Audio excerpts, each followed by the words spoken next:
Hello everyone, a very warm welcome to Musil IAS. We are continuing our geography lecture series, and today's lecture will be on Earth's longitude and the latitude.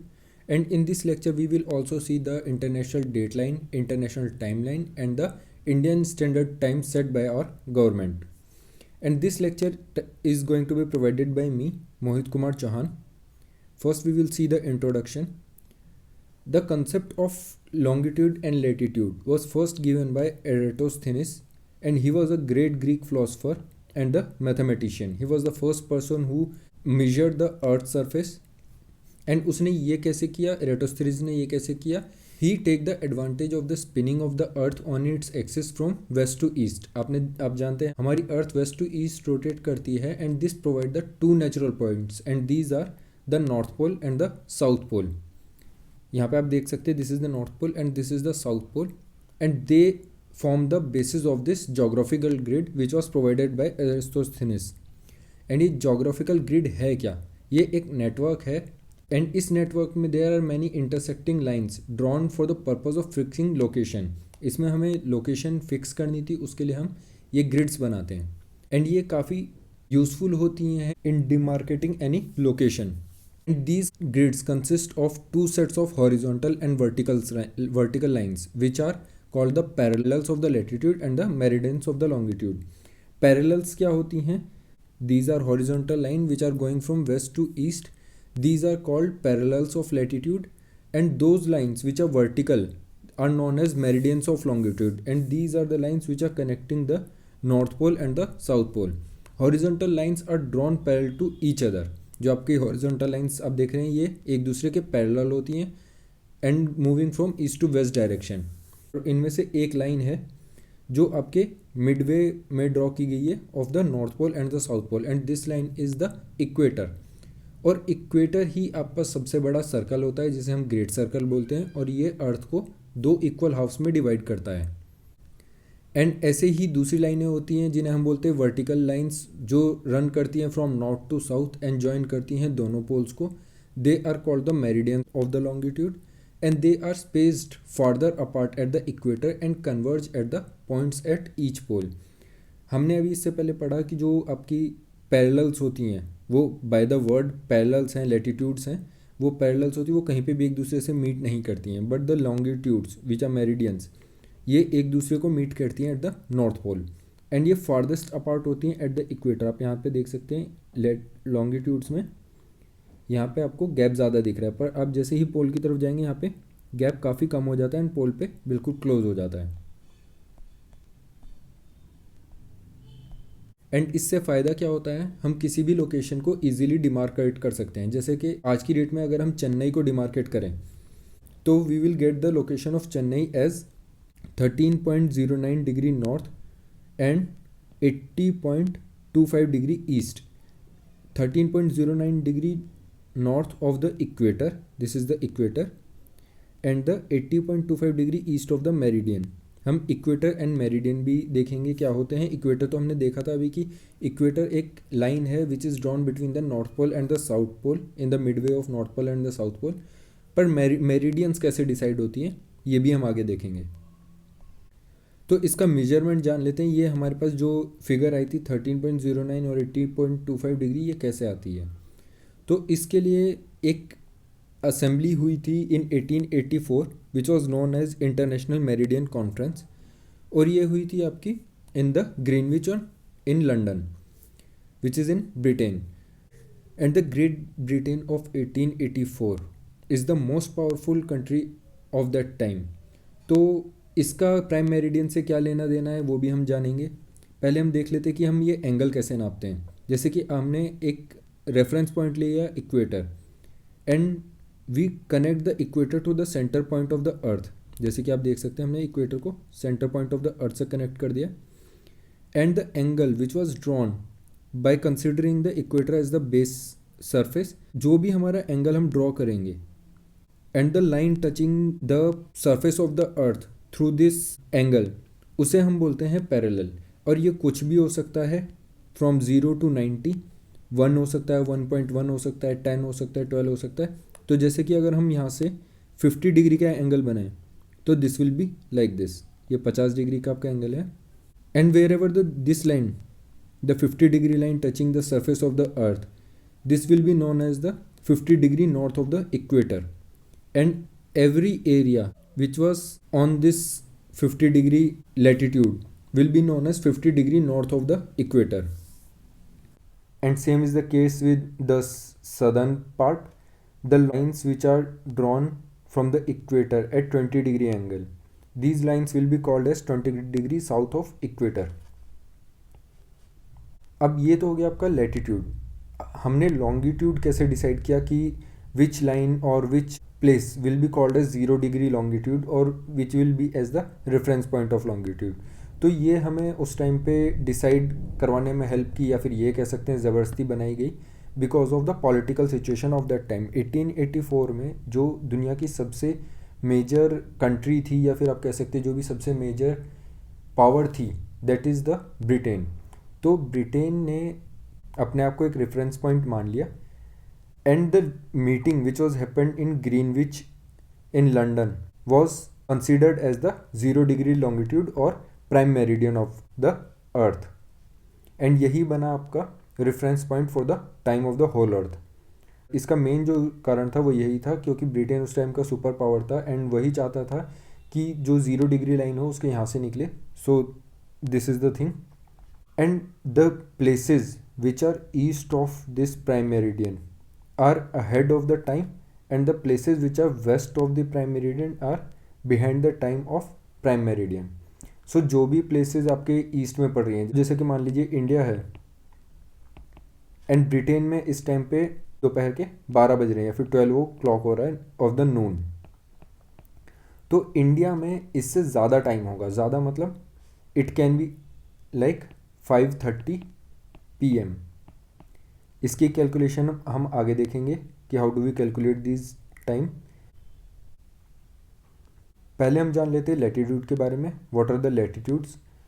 Latitudes also known as parallels, and these runs in an east to west direction. आप देख सकते हैं these latitudes are parallel to each other and they don't connect to each other at any point. They measure the distance to north और south from the equator. हमने अभी पीछे देखा था ये मेजर क्या करते हैं, नॉर्थ और साउथ ऑफ इक्वेटर के जो भी आपका डिस्टेंस होता है उसे कैलकुलेट करने में हेल्प करते हैं। And these are parallel to one another and never meets to each other. Cross the prime meridian at right angle. Prime meridian क्या था, हमने देखा था ये है प्राइम मेरिडियन, एंड जो भी ये लाइन यहाँ पे क्रॉस करती हैं ये क्रॉसेज एट राइट एंगल। जैसे आपका ये मान लीजिए प्राइम मेरिडियन हो गया, एंड जो भी इसे क्रॉस करेगी line they always create a 90 degree angle. Lie in a plane that cross the earth axis at right angle. And ऐसे ही सेम अगर आप यहाँ पे एक कट लगा देते हैं एंड इस पीस को कट कर लेते हैं तो this will create a right angle. जैसे कि यहाँ पे अगर आप मान लीजिए 30 डिग्री को कनेक्ट करेंगे तो ये एक ऐसे कट होगा, and this will create a right angle, and these get shorter towards the pole with only equator which is the longest a great circle. Equator ही एक लौता इनमें ऐसा सर्कल है, या फिर आप कह सकते हैं पैरेलल है, which is the largest. And बाकी जो भी आपके सर्कल्स होते हैं टुवर्ड्स द पोल ये शॉर्टर होते जाते हैं, एंड टुवर्ड्स चाहे वो साउथ में हो चाहे वो नॉर्थ में हो, आप जैसे ही इक्वेटर से नॉर्थ की तरफ बढ़ेंगे तो ये सर्कल्स और पैरेलल्स शॉर्टर होते जाएंगे, एंड ये अर्थ को 2 इक्वल पार्ट में डिवाइड कर देता है, which are northern hemisphere and the southern hemisphere. इसके बाद आ जाता है आपका longitude.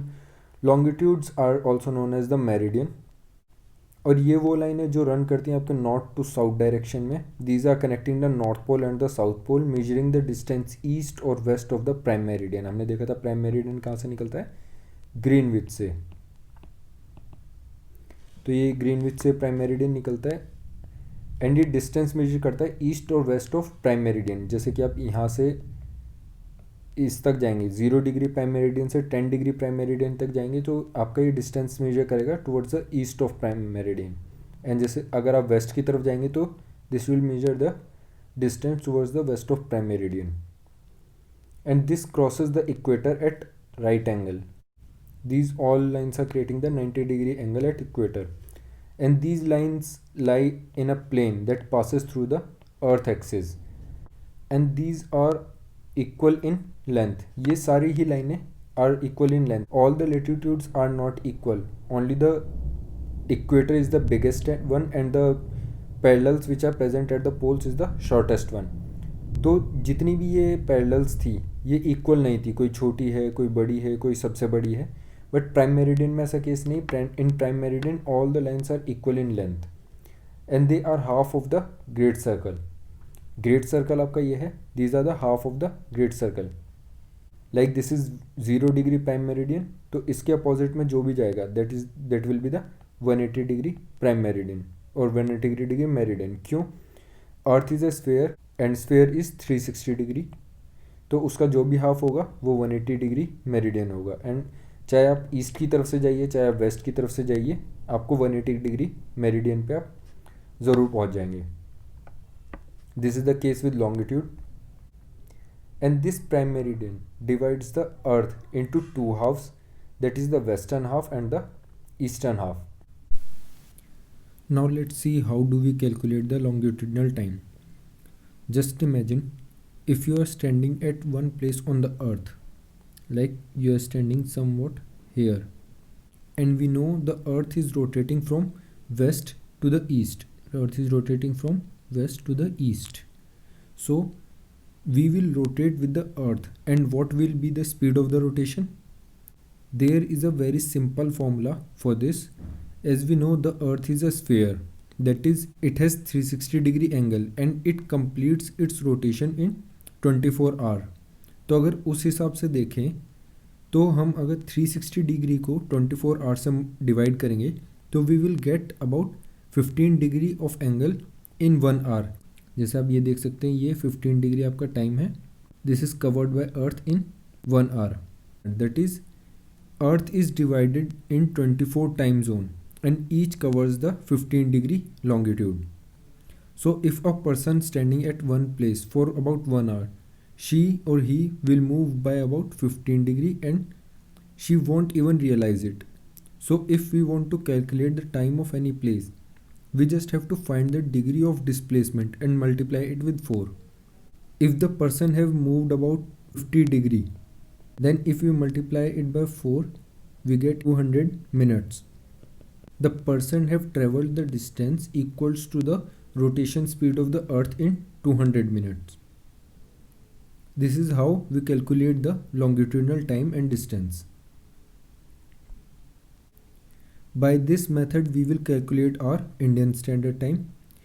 Indian Standard Time was adopted in 1947, but before this you must have one question, that if the extent of India is about 30 degree, हमारा जो India का extent है from east to west is about 30 degree, from 68.7 degree east to 97.25 degree east. So why we have only one time zone और one standard time. मान लीजिए if every place has its own time zone, मतलब अगर आप कोलकाता में हैं and you have your own time zone and the person in Delhi have his or her own time zone, and you have fixed a meeting with the person in Delhi and you both have the time fixed in your watches according to your own time zone. जैसे कि मान लीजिए आपकी घड़ी में इस time पे time है 10 AM, तो उस टाइम पे दिल्ली में जो व्यक्ति है उसकी वॉच में टाइम होगा about 9 AM. And if you fix a meeting of tomorrow at 12 PM, तो आप तो अपने टाइम के अकॉर्डिंग 12 PM पे कॉल करेंगे, but according to this person the time at Delhi will be only 11 AM and he may be busy at some other work according to his time. तो this time difference may create haphazard in the whole country. So India have decided a center point which passes through Mirzapur, that is 82.5 degree east, as the Indian Standard Time. And its central observatory is in Shakargarh Fort in Allahabad district of Uttar Pradesh.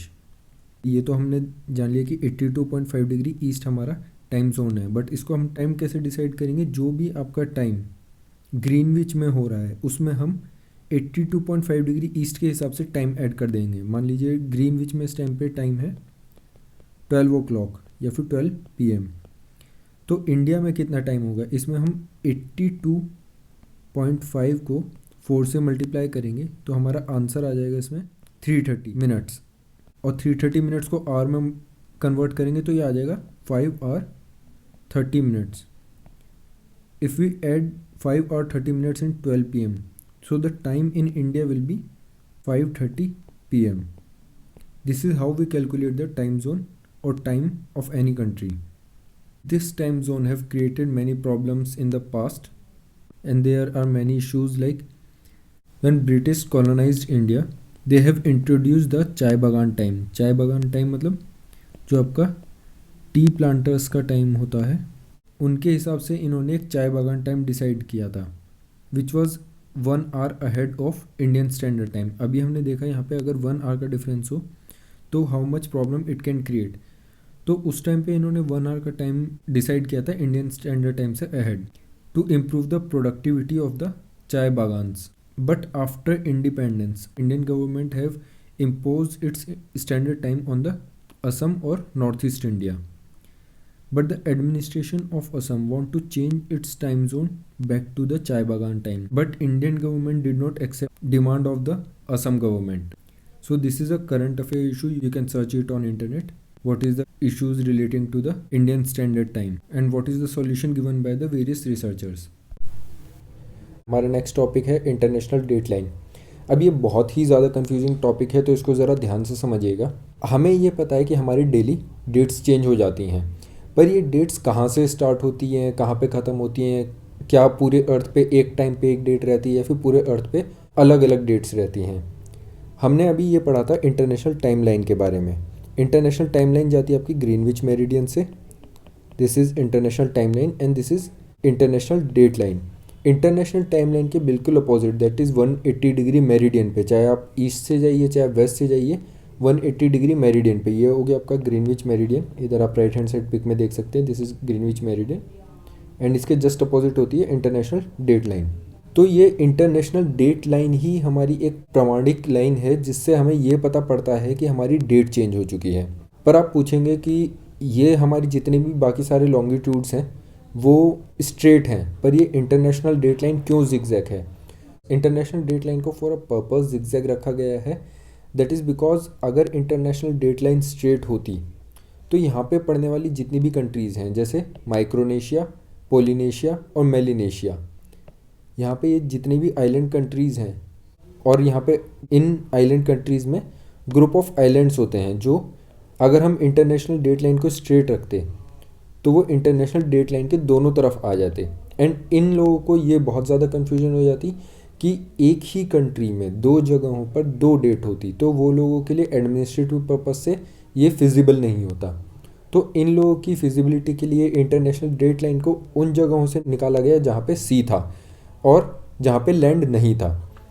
तो इस वजह से international date line zigzag है। अब जैसे Russia में, अगर Russia में यहाँ पे कोई विलेज है and from that village international date line is passing, तो इंटरनेशनल डेट लाइन के दोनों तरफ डेट्स अलग होती हैं। और अगर उस विलेज के बीच में से ये डेट लाइन जा रही है तो उस विलेज में ही दो घरों में दो अलग डेट होती एंड इस वजह से वहाँ पे लोगों को प्रॉब्लम्स का सामना करना पड़ता, एडमिनिस्ट्रेटिव प्रॉब्लम्स का, जो कि बहुत सारी हो सकती हैं। अब हम जान लेते हैं कि इंटरनेशनल डेट लाइन वर्क कैसे करती है और यहाँ पे होने वाली सारी डेट्स कैसे चेंज होती हैं। कि मान लीजिए ये ईयर एंड है एंड हमारा जो भी डेट है वो इंटरनेशनल डेट लाइन से स्टार्ट हो रही है, that is 31 December. And the first country जो पहली सनशाइन देखती है वो है आपकी न्यूजीलैंड। तो जब न्यूजीलैंड में पहली सनशाइन होती है तब तक अर्थ पे ऑलरेडी 6 आवर्स बीत चुके हैं, मतलब ऑलमोस्ट सुबह 6 बज चुके हैं। एंड जब आप जानते हैं हमारी अर्थ जो है वो वेस्ट टू ईस्ट मूव कर रही है, तो जो वेस्ट जो हमारा सनशाइन है वो वेस्ट की तरफ बढ़ रही है। अब जैसे मान लीजिए यहाँ से सनशाइन वेस्ट की तरफ इंक्रीज़ होती जा रही है, तो जब तक इंडिया में सुबह के 6 बजेंगे तब तक यहाँ पे ऑलरेडी 12 आवर्स बीत चुके होंगे। तो न्यूजीलैंड में ऑलमोस्ट टाइम होगा 12 PM।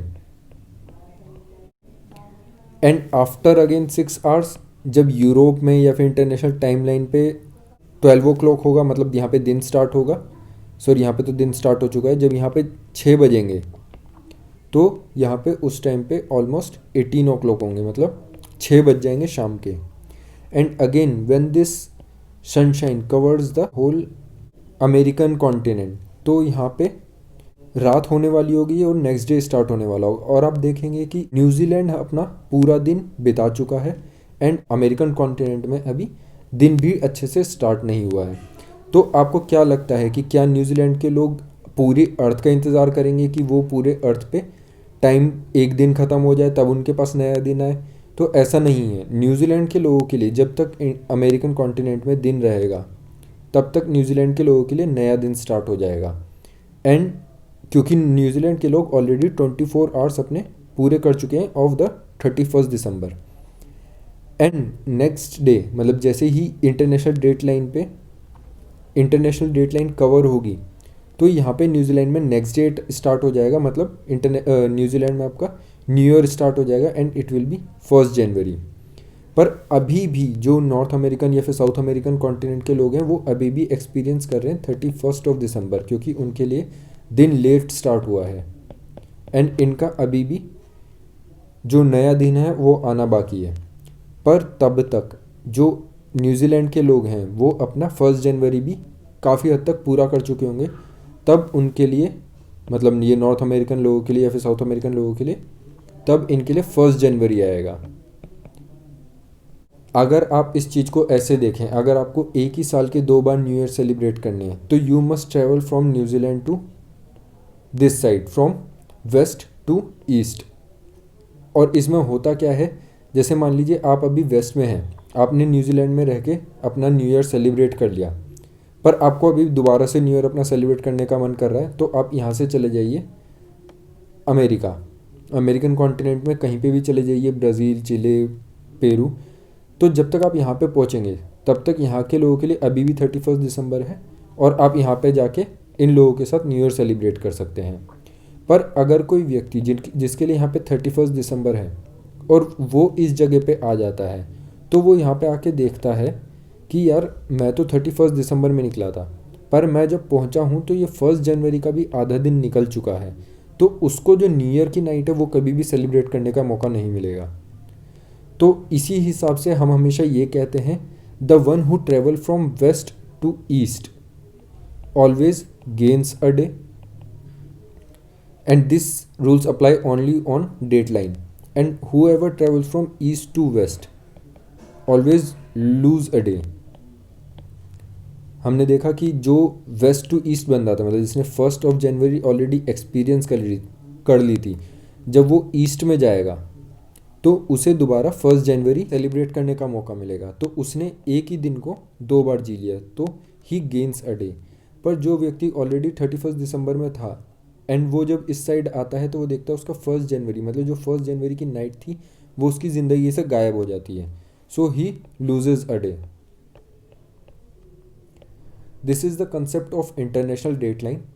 इसमें मेन चीज़ है, अगर आपको नहीं समझ में आ रहा है तो ये जान लिए कि जो आपका ये लाइन है, जो भी आप यहाँ पे लाइन बनाते हैं, तो आप ये देखेंगे कि अर्थ हमेशा वेस्ट टू ईस्ट मूव कर रही है एंड जो सनशाइन यहाँ पे स्टार्ट हुई है वो पूरे एरिया को कवर करती जा रही है धीरे धीरे वेस्ट की तरफ। तो यहाँ पे पहले दिन स्टार्ट होता है, मतलब ईस्ट में पहले दिन स्टार्ट होता है एंड वो धीरे धीरे वेस्ट की तरफ बढ़ता है, एंड वेस्ट में दिन लेट स्टार्ट होता है तो वहाँ पे नाइट भी लेट स्टार्ट होती है, एंड यहाँ पे अगर ईस्ट में दिन जल्दी स्टार्ट हो रहा है तो यहाँ पे नाइट भी जल्दी होगी। तो this is the whole concept of international date line. That's all for today and thank you for choosing Musil IAS। आज हमने काफ़ी सारे कंसेप्ट पढ़े हैं, international date line, international time line, Indian standard time, longitudes and latitudes. अगर आपको फिर भी कोई कन्फ्यूजन है तो you can watch this video again once or twice, आपको ये सारे कंसेप्ट बिल्कुल क्लियर हो जाएंगे। And thank you for choosing Musil IAS। Have a great day.